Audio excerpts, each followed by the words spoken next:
ప్రైజ్లా ప్రభు అయిన యేసుక్రీస్తు నామములో ప్రతి ఒక్కరికి ప్రత్యేకమైనటువంటి వందనాలు తెలుపుకుంటూ సో ప్రతి ఒక్కరు చాలామంది బాధల్లోనూ ఇరుకుల్లోనూ ప్రేమలోనూ చాలా సందర్భాల్లో ఫెయిల్ అయిపోతూ లైఫ్ గురించి ఆలోచిస్తూ దిగులు పడుతూ ఉంటారు.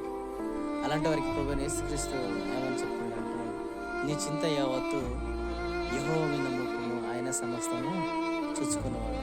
కానీ ఈ రోజుల్లో చాలామంది దేవుని పైన అసలు ఏదే ఆధారపడకుండా అన్నీ నేను చెప్పినట్లే, నాకు అనుకున్నట్లే, నాకు నచ్చినట్లే జరగాలని చూసుకుంటున్నారు. కాబట్టి వారి యొక్క చింత వారే మోసుకుంటున్నారు. కాబట్టి ప్రియ సహోదరి సహోదరులారా, ప్రతి ఒక్కరు కూడా ప్రభు పేరట మీ అందరికీ సెలవిస్తుందేమో ఏటనగా, పాపభారమును మోయిచున్న సమస్త జనులారా నా యొద్దకు రండి అన్నారు. ప్రతి ఒక్కరూ ఆయన యొద్దకు వెళ్ళినప్పుడే వారికి శాంతి సమాధానం ఉంటుంది. కనుక ప్రతి ఒక్కరు గమనించి ప్రభు యేసుక్రీస్తు నామములో ప్రత్యేకంగా వందనాలు తెలుపుకుంటూ ఈ వీడియోతో కొన్ని సమాధానాలు